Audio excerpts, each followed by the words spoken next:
having been there a couple of times previously, what kind of an atmosphere do you think you're walking into in the stadium?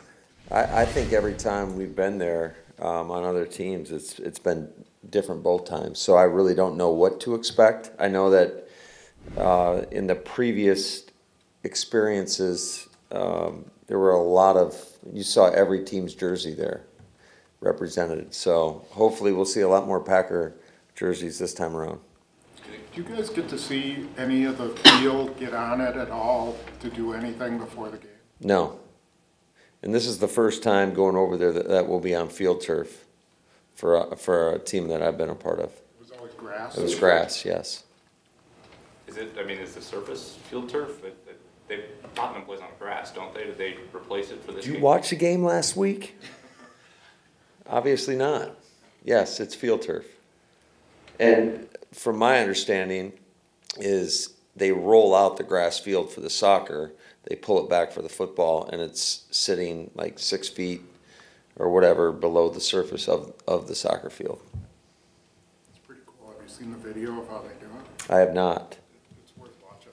Okay. They move it right I'll make sure I do that I got a few hours on the plane, so I'll have Joe McKillop download it for me. Yeah, between that and third down study, right? We're already done. Oh, okay. So what are you going to do on the plane? Do you watch practice tape, or what do you got? Well, the goal is to sleep. Is it? We just don't, unfortunately, they didn't give us a plane with a ton of pods, so we'll see how that goes. You talk about wanting to see a lot of Packers fans there. When during the off-season interactions with people and fans, how often would this game come up? Would people talk about maybe? Was it something that people talked about to you? Not with me, Okay. for obvious reasons. No, I'm just kidding. No, yeah, no, I would say a lot of people would talk about it, and usually the interactions that I had with, I would say, friends and family were, can I have your tickets? So, no, I think there's a lot of interest, definitely, in the game. Matt, Rich described Dallin Levitt as the Tasmanian devil yesterday, and said a ref recently came up to him and said, "What's wrong with number 6?" You have to have a little crazy in you if you play like he does on special teams? Absolutely, yeah, absolutely. I think all those guys have a little bit in order to run down there with the reckless abandon and knowing that it's, I mean, let's face it, it is one of the more violent parts of the game, obviously running down on kickoff, punt, whatever it may be. But no, Dallin's been a huge piece for just changing the culture in our special teams. How did Jair look yesterday? He looked all right, yeah. I think he looked good.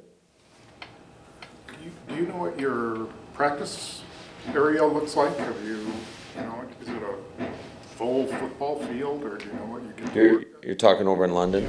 I heard it's unbelievable. I heard we're staying at the nicest place. We're staying at the Grove. Joe Barry's been there, I know, in the past. Everything I've heard about it is it's first class all the way. I heard the food at the Grove is unbelievable. So hopefully, it lives up to the hype, because I know the people that I've talked to have really hyped it up. Do you have anything to get done, or is it mostly just to get your guys' legs back and everything like that? Yeah, I think it's more of that. I mean, certainly there's always more you can do, right? And I know just some of the challenges that kind of present themselves in terms of facing the Giants, specifically on the defensive side of the ball. Wink does a great job of giving you a ton of different looks, and you never are quite sure what you're going to get. He just does a good job of game planning you and presenting a lot of challenging looks. So you can never get enough work really on all the different things that you may get.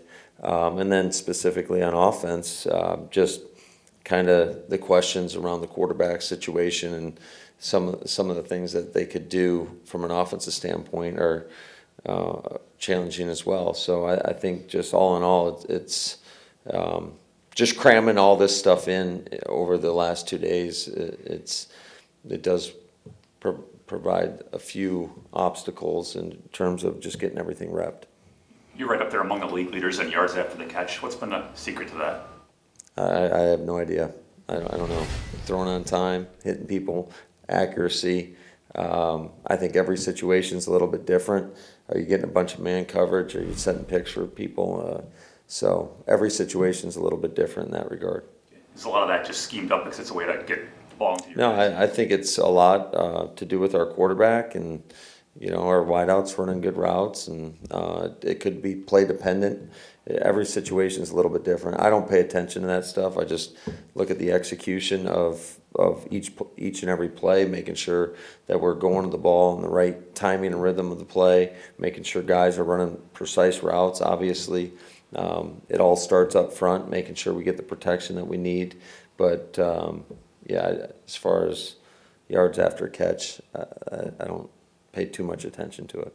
Matt, last night, Rich said, I think this is his 5th time that he's going over for this. I'm just wondering if that's been helpful at all, kind of comparing notes with him, or just what kind of resource he's been with, that kind of experience. Yeah, absolutely. I think just between him, between Joe Barry, some of our players certainly took into account, medical and athletic our sports performance department basically, and just taking everybody's input and trying to come up with the best plan as possible.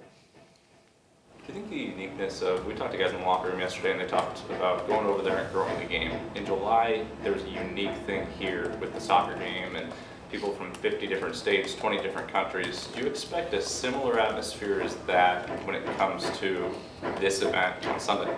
Yeah, I think so. I think, I think that's a great comparison in terms of how different it is for us to watch,